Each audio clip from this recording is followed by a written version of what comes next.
Welcome back to my channel বাটস। এটা আমার ফর্ম দিয়ে দ্বিতীয় ক্লাস। প্রথম ক্লাসে আমরা ফর্ম নিয়ে বেশ কিছু ডিসকাস করছিলাম। আমরা আজকে আরও কিছু ডিসকাস করব।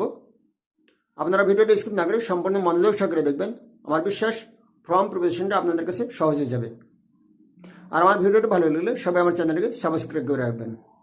ফার্স্ট অফ অল, কারণ বোঝাতে ফ্রম বসে। He is suffering from fever. এখানে সে জ্বর হতে ভুগছে। এখানেও উৎপত্তি স্থলটা বোঝাচ্ছে, কারণ ফিভার জ্বর, কারণও বোঝাচ্ছে, উৎপত্তি স্থলটা বোঝাচ্ছে ফিভার। নাম্বার 2, দূরত্ব বোঝাতে ফ্রম বসে। Garden is far from Dhaka. ঢাকায় উৎপত্তি স্থল, তার আগে ফ্রম বসছে। Number 3, learn from your mother. তোমার মায়ের কাছ থেকে শেখো। পক্ষান্তর আমরা দেখছি যে ইউর মাদার, সেটাও হচ্ছে উৎপত্তি স্থল, তার আগে ফ্রম বসছে। Number 3, 4, we learn from mistakes. আমরা ভুল থেকে শিখি। এখানেও মিস্টেক্স, ভুল থেকে শিখছি, সুতরাং মিস্টেক্স এখানে উৎপত্তি স্থল, তার আগে ফ্রম বসছে। আশা করি বন্ধুরা সকলে বুঝতে পারছেন। আর পরবর্তী অন্য কোনো ক্লাসে অন্য কোনো প্রিপারেশন নিয়ে আবার ডিসকাস হবে।